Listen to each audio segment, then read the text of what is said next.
And we are back with something a little bit different today. Now, we're at that stage of the year as Ultimate Team players where we start looking towards the next game. Team of the season is over. EA have provided us some content to keep us going, but normally at this time of year the game seems to fizzle out very quickly. And like I say, we're looking forward to the new game. However, in my opinion, without drastic changes to the next game, we're really going to struggle to make it through the next game cycle. The game at the moment is just stale, it's repetitive, it's full of toxicity, and the reason we fell in love with this game in the first place just isn't there anymore. And these are going to be my solutions as to how to revive Ultimate Team and bring it back to the fun game mode it once was. So before we do that, I'm going to do a quick breakdown on every iteration of FIFA we've had before, because I'm firmly of the belief that if you don't know where you're coming from, then you don't know where you're going. So if you've just come to this video to see my solutions, by all means drop down into the description of this video, jump ahead to the FIFA 21 and solutions section, and I will see you there. However, if you are interested in hearing about the history of Ultimate Team, maybe you've not experienced some of the older versions and you're relatively new, it'll be a great experience for you to understand the game modes that we used to have, the fun that we used to have, and the fun that I hope one day EA will bring back to us. So, in my opinion, you can break FIFA Ultimate Team down into three phases. You have the initial phase between FIFA 09 and FIFA 12, when EA were new to this, they were experimenting with different game modes, different ideas of how to make the game fun. Phase 2 being FIFA 13 to 16, where in my opinion, I think in most Ultimate Team players' opinion, that was the peak of Ultimate Team. That was when we all had the most fun. It's the game modes we wish we had back. And then finally Phase 3, the phase we're in now, where in my opinion, and I think in the opinion of most hardcore Ultimate Team players, we've just been continuously sliding downwards and we need improvement. So that's what this video will be, the breakdown of these three phases and then how I think we can improve to the future.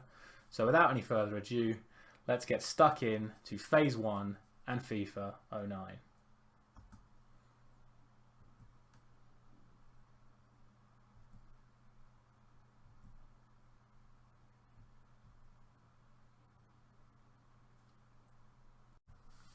Launching on March 19, 2009, FIFA Ultimate Team offered gamers the ability to combine their love of card collecting with their love of playing FIFA.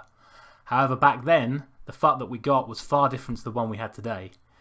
Back then, there were only three types of packs available: the standard bronze, the standard silver, and the standard gold pack, each offering the ability to get new players into your club and improve your team. Once you had your team, there were only two playable game modes: single matches and tournaments. Now, these tournaments could be played online or offline, totaling to 36 tournaments total, with the whole point of Ultimate Team being to complete your trophy room. In order to do this, you would need a team, and to get your team, you needed chemistry. So the chemistry system was slightly different to the one that we see today, but not too different. Attack, defense, and midfield was split up separately, meaning that you could combine different leagues, different formations, different nations across separate parts of your team, but also you were given the ability to add your own virtual pro who was upgradeable with the more games that you played with him, a feature that sadly has not been in Ultimate Team since the very first inception of the game. In addition to this, each player had a formation that they were comfortable with, a position they were comfortable with, that also needed to be taken care of in order to get the best out of your player. Finally, you were also given fitness and morale, which both had to be at 99 in order to get the maximum out of your player. Finally, there were contracts. Now, back then, contracts were more important than they've ever been, because should a player's contracts ever expire, you were no longer able to use that player. And if you had to then, you were then given three options what to do with them. You could either discard them, list them on the transfer market, which was also already established, where any player you bought from the transfer market would automatically have their contracts reset to 7 games. Or finally, you could store each of your expired contract players in the collection, where completing an entire team's worth would allow you to get coin rewards.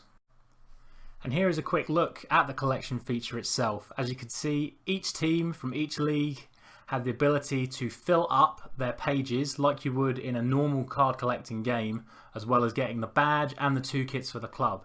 If you are able to complete an entire team, you would be given a big coin reward towards improving your team for the future. However, as you're about to see, this feature did not last long.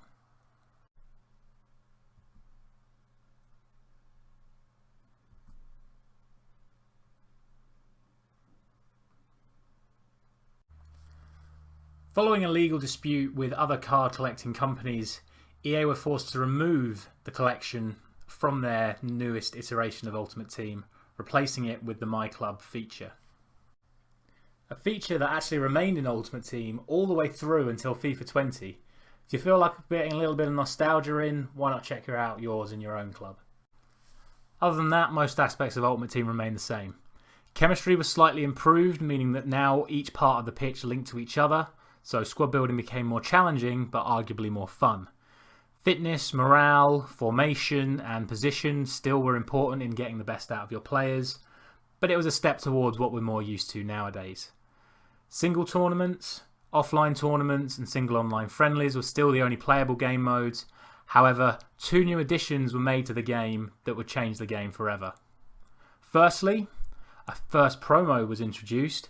Inform cards, given a unique upgrade to each individual player that received them, were put into packs to entice players into building better teams using upgraded players. In addition to this, EA also launched the web app, a feature that is still prominent in use today. The web app feature allowed Ultimate Team players the ability to make changes to their squad and even go into the transfer market away from their console. That is, of course, if you could afford the bid tokens.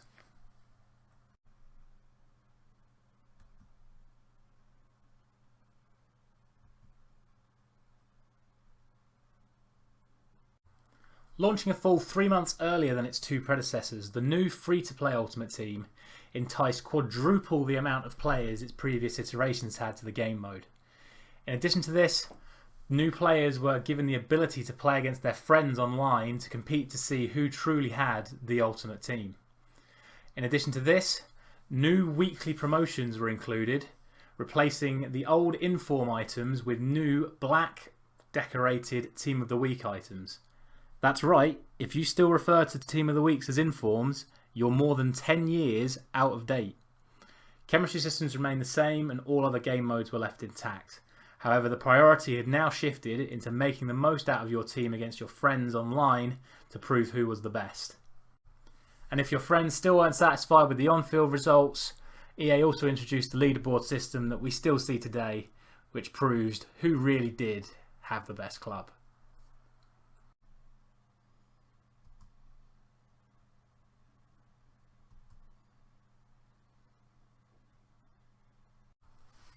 FIFA 12 saw EA's first attempt at really trying to further entice players into buying more packs. They introduced brand new colours for certain events that occurred over the course of the season. Orange Man of the Match cards were added for special events such as Cup Finals, Champions League performances, anything that really merited reward outside of the standard Team of the Week. The Team of the Year was yet again included, however it had not yet taken the form of its blue design that it did in further years. However, the blue card was first introduced this year in May of this cycle. Team of the Season cards were introduced for exceptional players that had performed well over the course of the real life season, and this saw a real boost in pack sales. From this point, EA then introduced new purple Man of the Matches to coincide with the Euros, and overall were proven to be very successful. So successful in fact that the player base had once again doubled, now with around 8 to 9 million players playing Ultimate Team in FIFA 12. With such a wide audience available to them, EA were ready to make their next big move.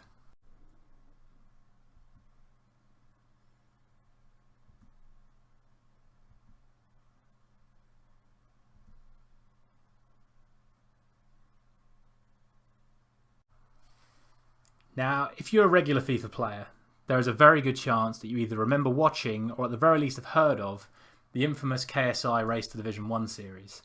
Arguably one of, if not the best FIFA series in the history of YouTube. However, I wonder how many of you remember or know that this was in fact not a FIFA Ultimate Team series. This is because back in FIFA 12, Seasons was not part of Ultimate Team. It was its own separate game mode that had just as much popularity back then as Ultimate Team did by the end of it. So with that in mind, EA made the best decision that they possibly could for their flagship game mode by adding online seasons to FIFA 13. On top of online seasons, EA also introduced a new way of purchasing packs, one that we all know and hate today. The FIFA point was brought in to replace bid tokens and the traditional pack paying method to make transactions much easier to control for EA's perspective and make earning money way simpler.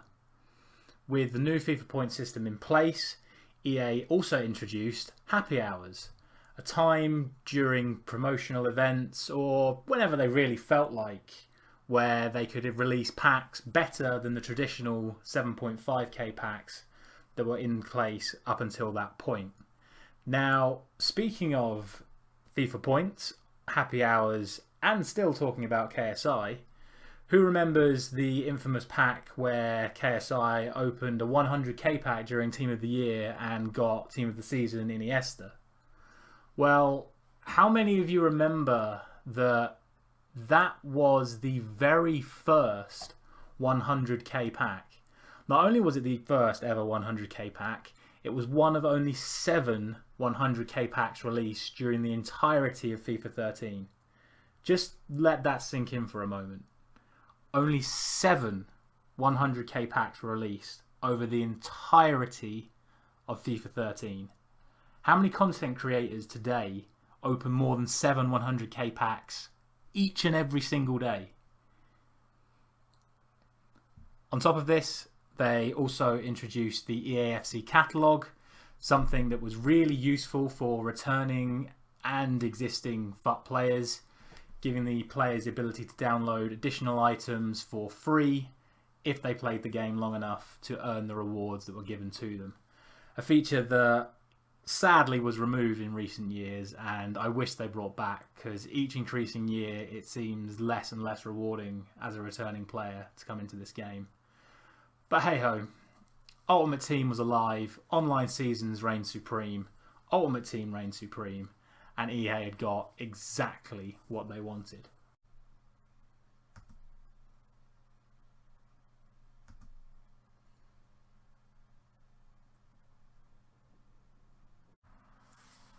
FIFA 14 will always be my favourite iteration of FUT, unless something brand new comes in the next couple of years. It was the real first one that allowed proper creativity on squad building. The formation and morale cards had been removed from previous years that had really been holding squad creation back. And now there was a brand new item put into packs called Chemistry Styles, which allowed you to put more pace on your defence to deal with fast strikers, and more pace on your midfielders to make them quicker, and more pace on your strikers to get them away from defenders. I could really do another video on Chemistry Styles and why I don't think they worked, but that's another story for another day. For now, let's just celebrate how good FIFA 14 really was.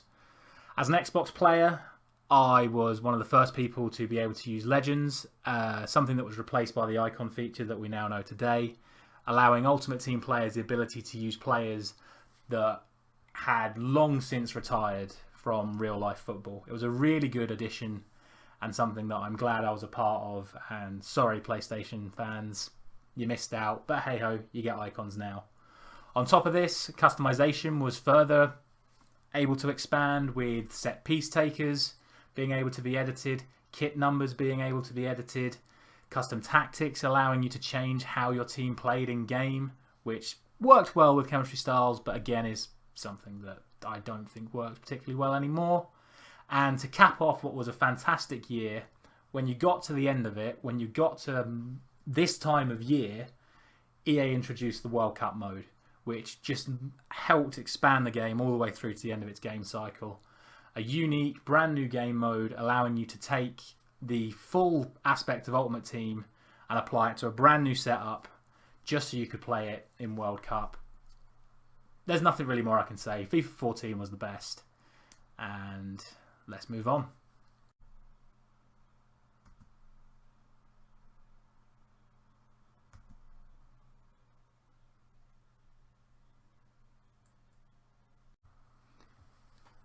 Cheap, reliable coins. 3 words that could sum up everything that went wrong in FIFA 15. Ultimate Team had become a giant of the gaming industry. Everything about it, as we just said, FIFA 14 was the best. And now it could only get better, surely.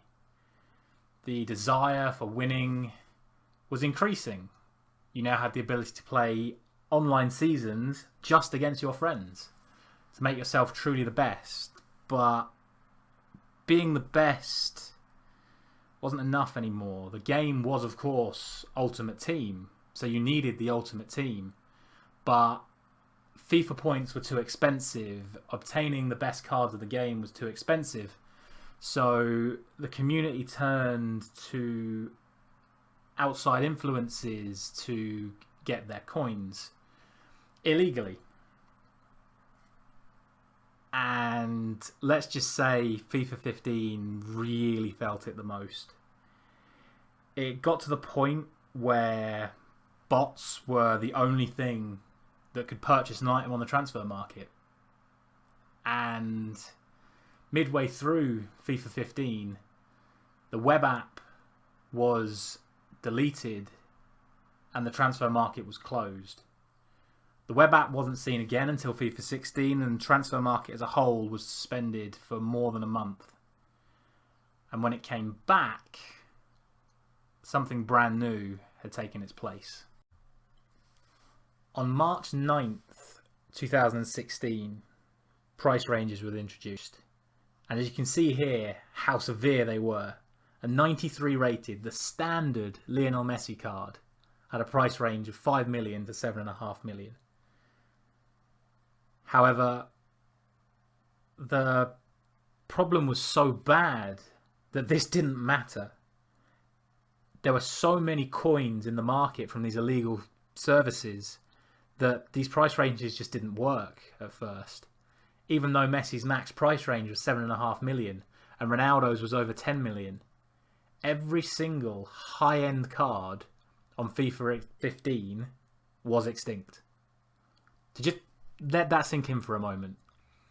We're in the middle of March and Lionel Messi standard is extinct at 7.5 million coins. By comparison, if we looked at its price from this year, standard Lionel Messi on March the 9th was 200k. 200k. Back then, 7.5 million extinct. That's how bad the problem was. Let's just say the community's reaction was not the best. But if the latter years since here have proven anything, it's that these price ranges have worked, as now prices have never been lower. Coin selling is still a problem for EA, but it's nowhere near as bad as it was here.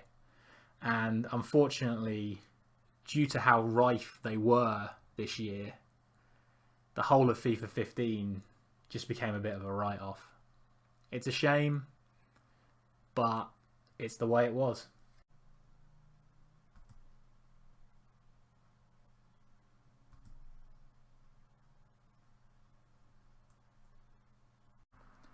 FIFA 16 looked like we were going back in the right direction. Price ranges were now working as intended. The coin selling community was still a problem, but more like a problem than it is today. A brand new game mode was added called FUT Draft, which you can see everyone's 2 favourite pundits having a crack at here. And everything seemed to be going back on track. Seasons was fun, tournaments were fun, draft was fun and offered a different way of earning rewards, as at this point in time seasons were only offering you 15,000 coins and tournaments were not offering you the same sort of rewards that draft were. Still with a little caveat that you had to pay to get into draft, but it was something different, it was something fun, and like I say, FIFA 16 looked like a step right back in the right direction for EA. But just when everything seemed to be going swimmingly, then Chemgate happened. Now, for those of you that don't know what Chemgate is, what it was, and what it represented, here's an example. This is the team that I ended FIFA 16 with. And see where it says 36 chemistry in the top right hand corner? That actually means 100. Because it was proven that any card that wasn't released on the launch day of the game was locked at 4 chemistry. So it didn't matter what happened. My Philip Lahm has no links to him and he's out of position, but he's still playing on 4 chem, sorry. Whereas my Miranda, who should be on 7 chemistry because he's linking to Luis Felipe and Buffon, is also on 4 chemistry because he's not a day 1 release card. And a day 1 release card is literally any card that was available on the first day of the game. So a standard Cristiano Ronaldo would work under the usual chemistry mechanics. A normal Lionel Messi would work over the usual chemistry mechanics. But any inform version, any upgraded version, any man of the match version, any team of the season version, any transferred version, any non-card that was not available on the first day of FIFA 16 did not abide by the rules of chemistry. And at the end of FIFA 16, this was everyone's team. Because it was like playing the max chemistry mode that you see in current games. Except rather than everyone being on 10 chemistry, everyone was on 4 chemistry. What's worse, it was then proven that this was also the case for every single previous version of Ultimate Team as well. So when it felt like your 82 rated cards were outperforming your opponent's 85 informs, that's because they were. And after building up a new layer of trust after the fiasco of FIFA 15, knowing that all of the best parts of our FIFA Ultimate Team experience were now ruined by the fact that the chemistry system had been broken since day 1, really put a dampener and really cost a lot of trust with EA. Something that certain fans still don't have back today. The game was a mess, the game was in ruin, and it was in need of new direction. And something new for us as players to get invested in again, to bring something back to us again. And oh boy, did we get it.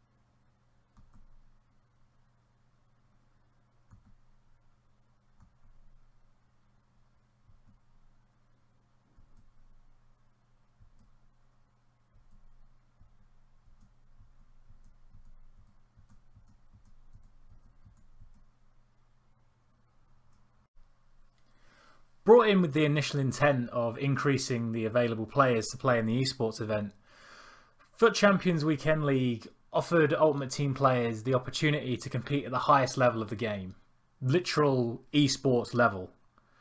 By qualifying through daily knockout tournaments, you entered the Weekend League. 40 matches in 2 days. And you think it's harder to fit all the games in now. Offered players the chance to push themselves to the top 100. And at the end of every month, the top 100 players will qualify for the next round of eSport events. However, the initial plan went so much better than EA expected.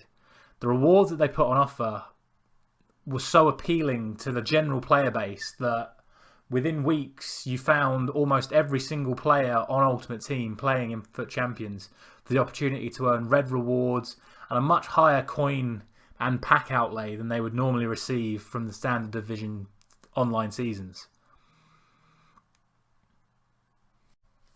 In addition to FUT Champions, squad builder challenges were also added to Ultimate Team. The SBC section is probably now where the majority of the time is spent on Ultimate Team. But back then, it was a new concept. Something brought in to deal with not only the cards that you were no longer going to use in your club beyond the first 2 weeks of the game, but also a new place to find unique items exclusively from SBCs. The addition helped with squad creation, completing challenges, and it also gave you the added benefit that you could even complete SBCs away from console. Using the web app feature and the mobile app features, you could upgrade and permanently improve your team without even touching the video game. Overall, FIFA 17 was really well received, especially after the two fiascos that were FIFA 15 and FIFA 16.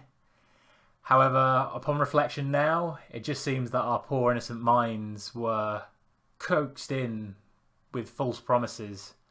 And as we see going forward, this was merely the beginning of the end.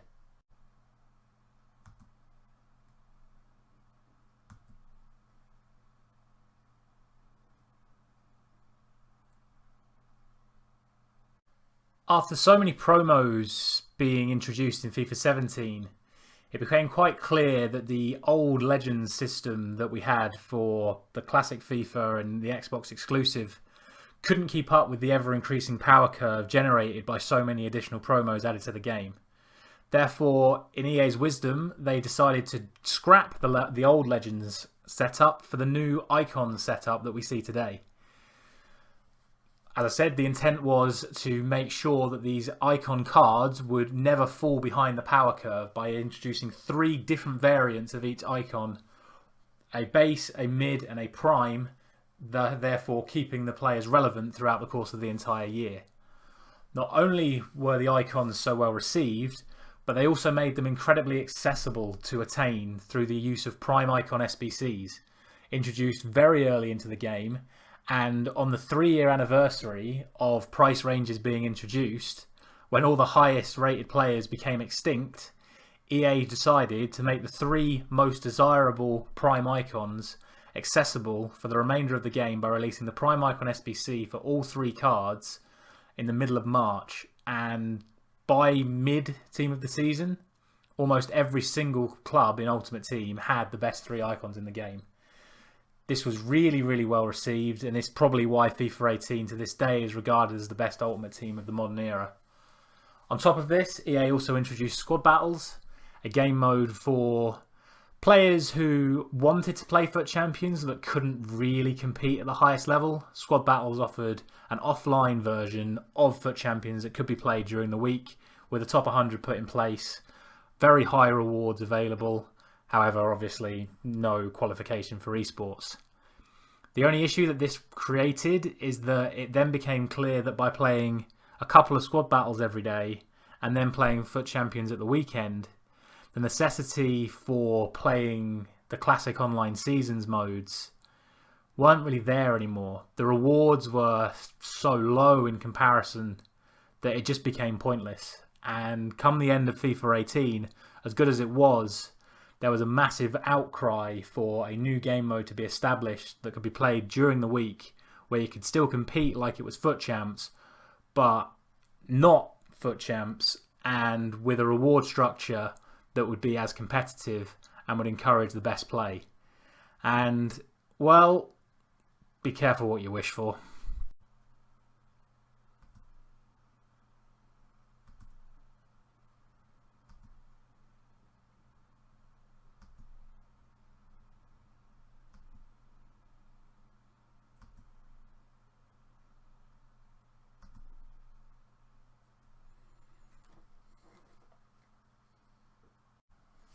I mean, what can you say about FIFA 19 that hasn't already been said?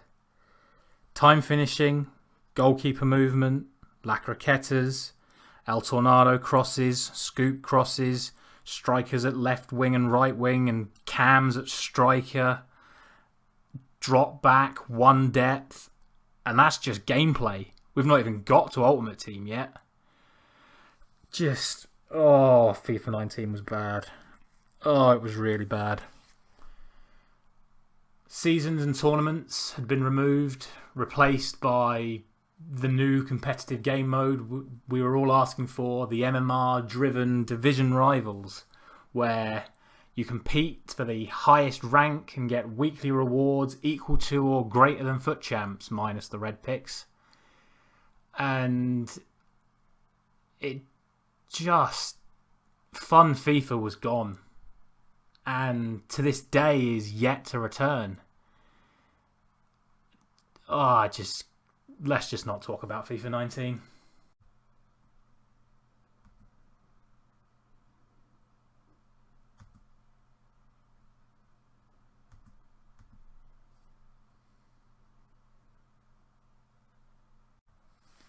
Has anyone got anything nice to say about FIFA 20 Ultimate Team other than, well, at least it was better than FIFA 19?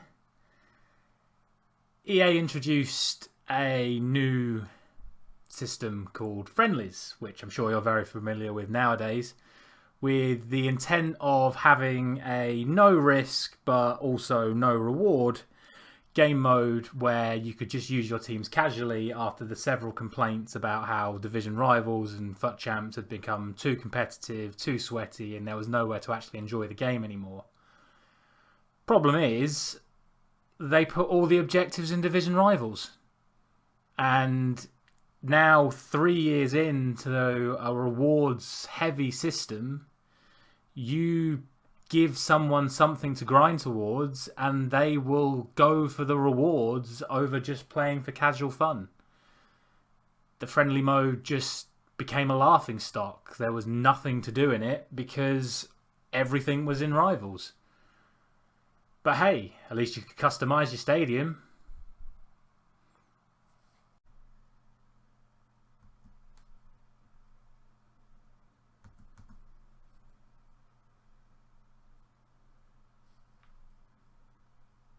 Rather than breaking down FIFA 21, let's just review the game modes we have available to us. You don't play squad battles, because they're boring. You don't play Division Rivals, because if you were going to play sweaty FIFA, then you just play FUT Champs.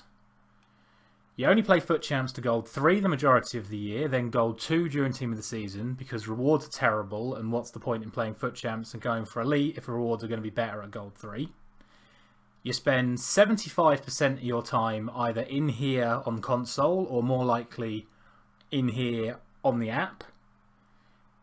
You only play friendlies for objectives, and even then you just play golden goal, because if you don't play golden goal, you're toxic, you're wasting everybody's time, and you're everything that's wrong with this community. You've not played draft since the start of FIFA 19. Because Rivals rewards, Squad Battle rewards, and FUT Champs rewards are better than online draft. And you never played single online draft anyway. So, why do you even play this game if you're not using what you get? I saw Nepenthes tweet a couple of weeks ago about how many cards have you grinded for through either Squad Battles or Friendlies that you've not even played more than 25 games with. Go have a look in your club now. Either you've rinsed them into another SBC, or you've simply not used them. Then you have the audacity to moan at EA when they don't release new content every day, even though you don't even use the content that they gave you the day before. It's embarrassing. Now let's talk about how you play in the odd game that you actually play. You play like this. Fullback's a centre-back, 5 at the back, drop back, 1 depth, counter-attack. And if anyone has the audacity to try something a little bit more flair, a little bit more attacking, a little bit more pressing, they're the rat because you're just trying to get a win and they're try-harding and they're everything that's wrong with the community. This game is done. This game mode is just finished. Because we don't know how to enjoy this game anymore. Toxicity reigns supreme. Objectives reign supreme. Rewards reign supreme. And the cycle needs to be broken. So, if you stuck around through the history of Ultimate Team, thank you very much. If you've come here from the start of the video and you're waiting for my solutions, we're about to get stuck into it. Because I think I know how to revive Ultimate Team, and this is how we're going to do it. Number 1, drastically reduce rewards. Now don't click off the video just yet, just hear me out for a moment, because we've just mentioned how it's the cycle of non-stop rewards which have made this game so stale.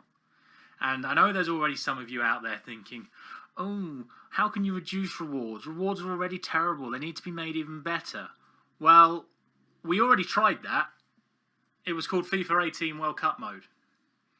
A game mode that rewards were so good that even though it was released on May 29th, the game mode had already died before the World Cup started at the middle of June. So good, in fact, that was my team after just 17 games. Now, I have played over 1,000 games of every single version of Ultimate Team since FIFA 12. Over 1,000. And I played just 17 games of World Cup mode. Because rewards were too good. If you make rewards too good, there is nothing to strive for, you get everything you want, and the game ends.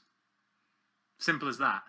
So if you're honestly of the opinion that increasing rewards will make the game better, you are completely wrong. It will just make the game die out even quicker. So that's not happening. The reason why rewards need to be reduced is because they need to stop being the priority as to why we play. There is too much emphasis on the output of completing a task than the actual playing of the task itself. That's what needs to be broken down. That's what needs to be reduced. Back in the old games, the only reward was achieving the end goal. The rewards that came alongside it didn't matter because they were so minuscule that they were nothing compared to the actual overall achievement of completing the objective. So that's what I want to bring back. That's how I intend to structure this. And the first way we're going to do that is number 2, we're going to restructure promos. Now, at this point in time, we're currently on week 39 of the FIFA 21 cycle. And of those 39 weeks, we have had 36 weeks where there has been a new promo team released on Friday at 6 PM. And of those 36 weeks, there's already been 34 team of the weeks put on top. So you're dealing with that much promotional stuff in packs the whole time. It's too easy to get promo cards. It's too easy to achieve those rewards. So what I'm going to do is I'm going to restructure it. So rather than having weekly promos or 2 weekly promos, we're going to have month-long season promos. Now, I'm going to do this like they do the storylines at the moment. So every new promo will come with its own storyline with 15 levels initially and then the final 30 levels. And this is how I'd have my promo structure. Ones to watch released at the start, Champions League, Footmas / Foot Freeze, whatever, the Christmas related promo, Team of the Year, Future Stars, Foot Birthday, Icon Moments released in April, and then Team of the Season, which I would keep under its normal format for May and June, and 2 mystery promos that I will display at the end. So, how I'm going to structure this is I'm going to put the promo team itself, the main promo team, on the last week of every promo.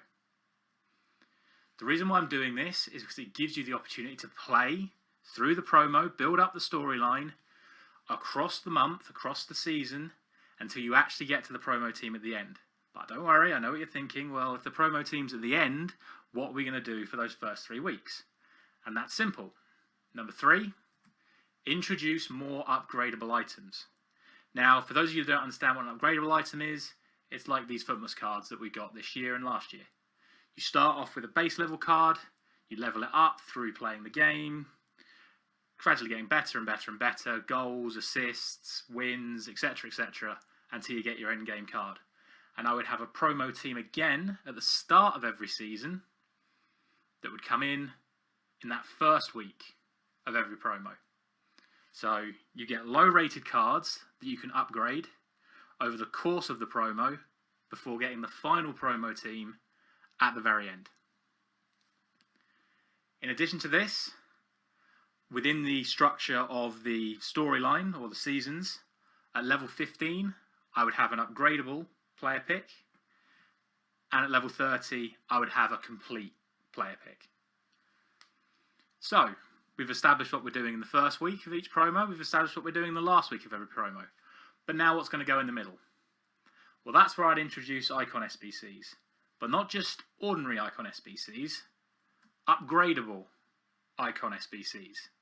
But these are going to be much harder. It's going to take you all year or like 500 games to get them from their base rating to their full rating. And these SBCs, like I said, are going to be put in those weeks in between the starter team and the final team of every promo. This way, we're constantly going to be playing the game. We're going to be looking to upgrade our players, get new icons in. I would have 3 new icons every week spread out across the entire season. The game cycle, should I say, rather than season. All the way through until the very end. That way, everyone will have access to every icon at their base rating. And depending on how much you care about that icon, you craft it and then you make it better. Obviously, I'd still have the normal icons in packs. But by doing it this way, it will just make all the icon SBCs cheaper and more enjoyable as you go along. So that's how I would structure the promos. And as I've said, we're going to be doing a lot of in-game activities to do our upgrades. So now we need the game modes themselves to actually play them in. Starting with number 4, bring back online seasons. For me, this is something that is desperately needed. And under the new reward structure, like I've tried to set out, this is the perfect thing to put back in. This would be replacing Division Rivals, I should also say. Back in the day, playing Divisions online seasons was not about getting any rewards. The reward was getting your hand on that Division 1 trophy. And the best part is it was so replayable. You'd build a team, you'd work your way up, you'd win Division 1, and then you'd build another team and play Division 1 again. If you had a bad season, you got relegated, which just motivated you even more to get promoted back again. And the final reward at the end of a Division 1 season was 15,000 coins. And that's it. They flirted around with 7,500 coins in the 7.5k pack, but I'm pretty sure it settled on 15,000 coins. All of this was so dwarfed by the reward structure of FUT Champs and Division Rivals that it just became null and void. But this is what we need to bring back. If you make the rewards bad enough that they don't matter over just playing the game, people will start enjoying this game again. So, online seasons comes back as a playable mode to upgrade your items in. Not only that, but number 5, we're going to bring back online tournaments. And these are going to replace friendlies. Now, I know a lot of you are not going to be very happy about that, but I still think this is better than the current friendly structure we have right now. I've been a big advocate for Golden Goal and how good it has been for the community, but at the same time, it's just proof of how far this community has actually fallen. You can't enjoy the game anymore because, the reward is bigger than just playing the game. So I'm going to remove friendlies to remove Golden Goal so you actually play properly for your objectives in tournaments. But I would do it in a way like the old Footies Cup from FIFA 16. You play the tournament and win it once, you get a promo card, you win it again, you get a better promo card, you win it again, you get a promo card, and if you want to keep playing after that, then we'll put some pack rewards in there at the end. Real fun, real opportunity to actually use the cards that you build up over the course of the year without just dropping in and playing Golden Goal. So, We now have seasons. We now have tournaments. But let's add something a little bit more fun and a little bit different. Number 6, integrate Volta into FUT. Now, I don't really understand why this hasn't happened already. They literally already have a chemistry system and icons. It baffles me how this isn't in the game already. By the way, if you've not actually played Volta and you're a pure Ultimate Team player, give it a go. Especially the Volta squad section. It's just 5-a-side pro clubs, and it's genuinely the most fun I've had in FIFA for years. I would thoroughly recommend giving Volta a go, especially for the back end of this FIFA when Ultimate Team has died out. Put Volta tournaments in Ultimate Team. Somewhere different to have a little bit of fun with the cards that you maybe wouldn't normally use. Just quick 5-a-side games, play with your mates, test out in co-op. Lots of fun, and put special rewards in for Volta tournaments. Have 5-star skill players put in as a Volta tournament prize. Just something different, somewhere more fun to just express yourself and use your team. Number 7, introduce themed FUT drafts. I spoke a moment ago about how FUT draft as a whole has just really died out over the last few years. And we need a way to keep it fresh. So every week, I propose you change what's in FUT draft. And when I say change, I mean completely change. Have it as only Premier League one week. Have it as only Serie A one week. Have it as only icons one week. Have it as only prime icons one week. And finally, I spoke about my structure of how I would have each promo. On the 3rd week of every promo, the week before the promo team comes out, put the promo team cards in FUT draft.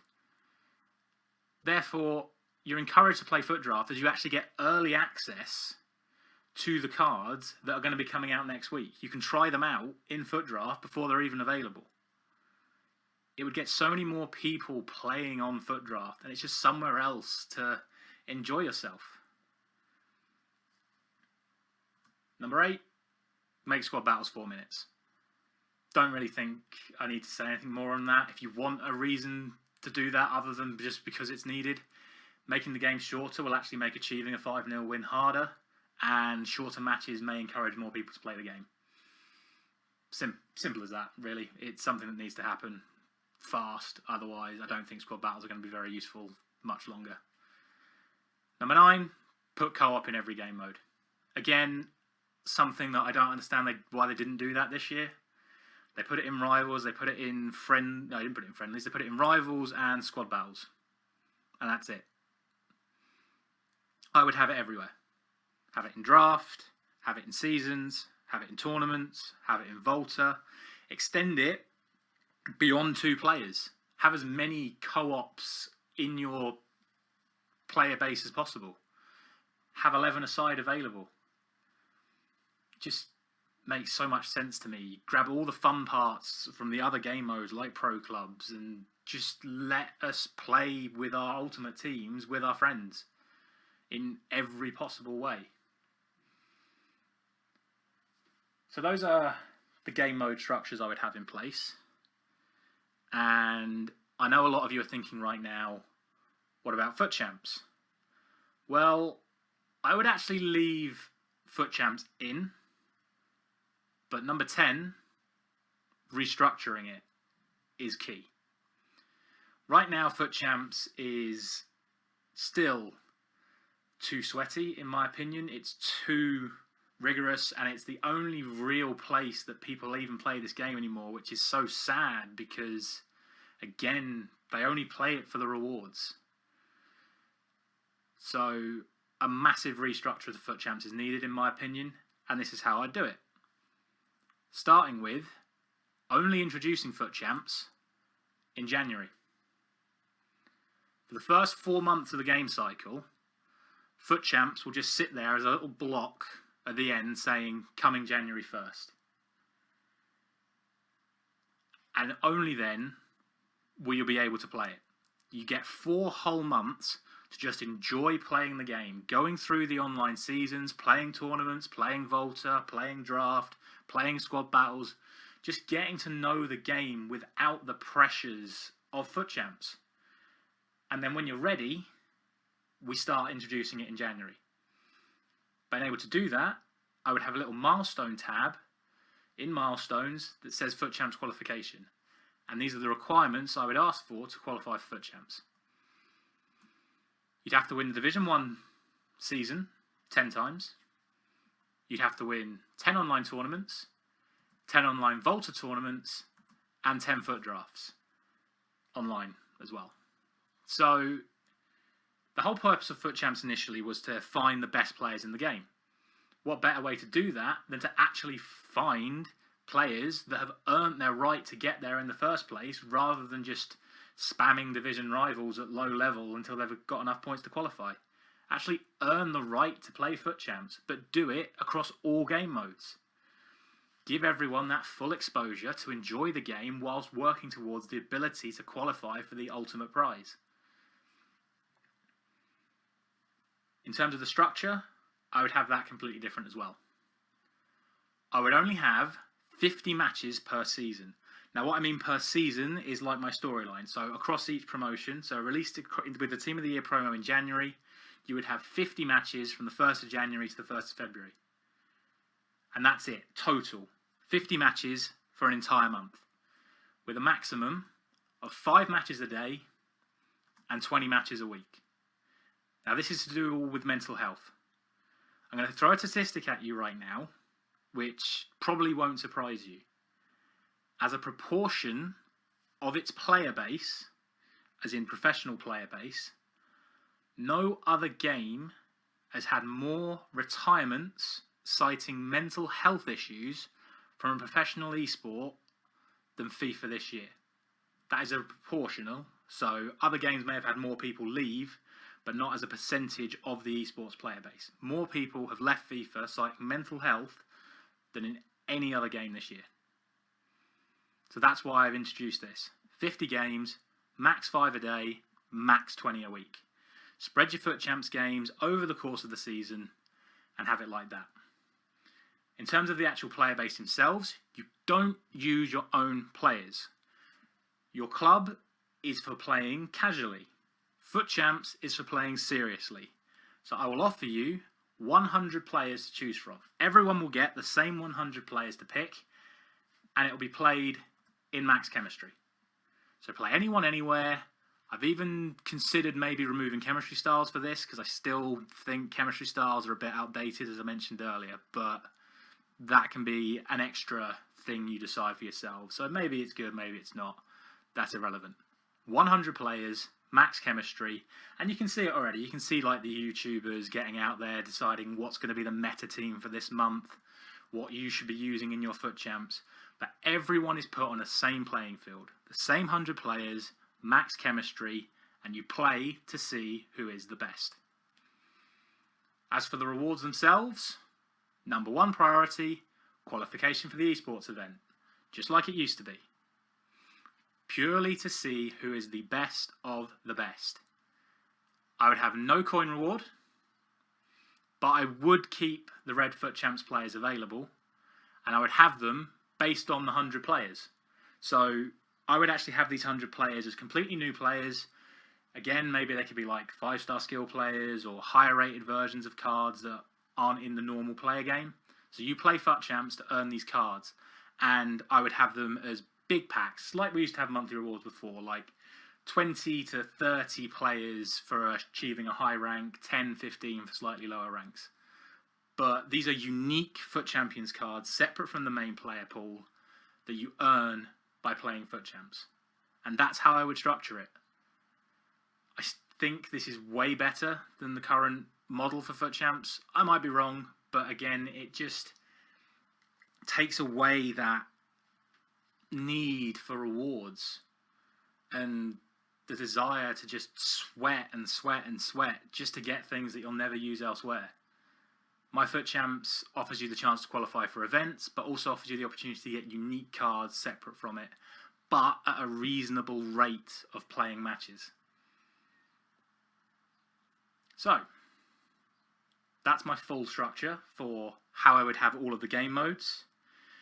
The next one is a little bit contentious, and I would understand people disagreeing with this one, but given how much I'm offering in terms of actually playing the game, number 11 would be removing repeatable League SBCs. Right now, it is far, far, far too easy to sit on the menu, grind bronze packs, just grinding League SBCs, and earning a far better team, far quicker in the menus than it is playing the game. Now, I see people again moaning about how League SBCs have been nerfed over the last couple of years.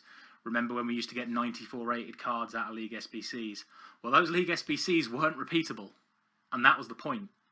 They could offer high-end cards from League SBCs because they weren't repeatable. You had loads of time to complete them, and at the end of it, you got a good card. And that's how I would have my League SBCs if I had them at all. With so much in-game opportunities available, it will become so much easier to just play the game and get off the menus. And removing repeatable League SBCs, in my opinion, is key to doing that, because there'll still be those that will want to do the repeatable SBCs over just playing the game, despite everything that I would offer to them. So, for those of you who don't remember, at the start of my solutions, I left 2 question marks for what we would do at this time of year. And for me, the answer is simple, but also a bit complicated. Because the solution for what we do at this time of year until the new game comes out is number 12, FUT Generations. Now, for those of you that don't understand or even know about the concept of FUT Generations, it's the idea that you get to use every card you've ever earned from all your previous FIFAs. But there are some licensing issues around it. Let's just pop that in there for now. Because a new game is released every single year, the license agreement has to change. So anything from a previous year and any players that have moved club can no longer be represented by that club in the new game. That means someone like Ibrahimovic that's been around loads of different teams, you cannot have other versions of Ibrahimovic in the new game because he's no longer licensed to the club he was at before. And there is a way that we can get around that licensing issue by introducing something that I think Ultimate Team in general needs as soon as possible. And this is number 13, and most important in my opinion, make Ultimate Team its own free-to-play game separate from the main game series. So, for those of you who don't understand what that means, I mean have it like Call of Duty have Warzone. You have Black Ops and you have Modern Warfare, but you have Warzone as its own separate free-to-play game outside of the main games.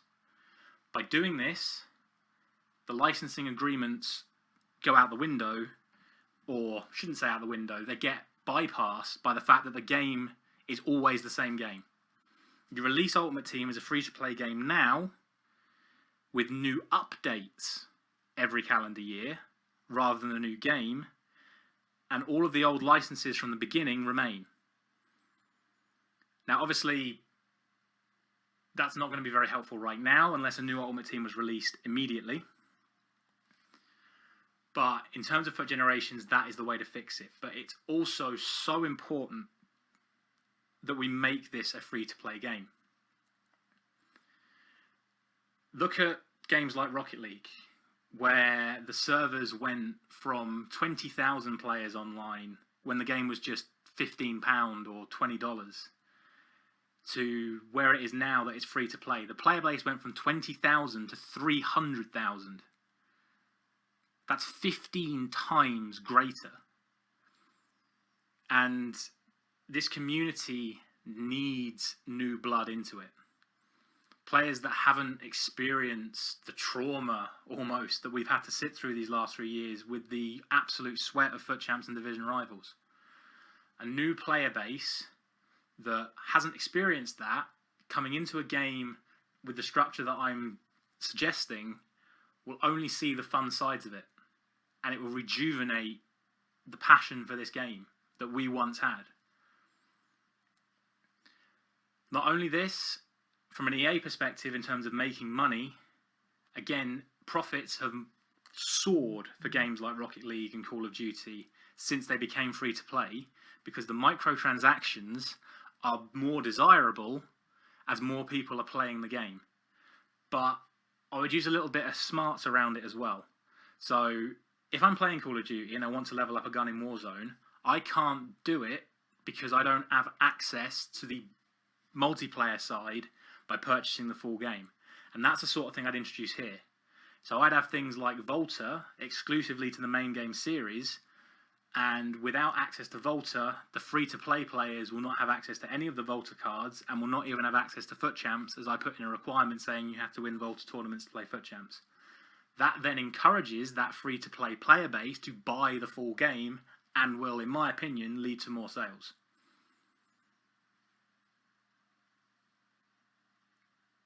This is something that has been needed for a while. I've seen other people talk about it. A subscription, as it were, but I would have it as free, because why not have it free? Give us Ultimate Team whenever we want it and have it update every year and give us access to the game mode we love without having to pay for it. And then at the end of every year, let us have access to the cards that we had the previous year, saving us from that dread of the game fizzling out. So there it is. That's my new Ultimate Team pitch. A full game cycle, a free-to-play, never-ending cycle, where every year you get refreshed, you have fun, you play objectively, but the rewards are significantly reduced and you just play the game for what it is. It's a game. Have fun. Enjoy it. If you've made it to the end of this video, thank you very much. Please drop a like, subscribe if you're interested in more content like this. I would love to see other YouTubers react to this, so please share it around if you feel it's good enough. If you didn't like any of my suggestions, let me know in the comments. I'm not afraid of criticism. If you feel like dropping a dislike, drop a dislike. I'm here to improve myself as well as, hopefully, the community as a whole. So that is how I would revive Ultimate Team. Thank you very much for watching, and we'll see you next time.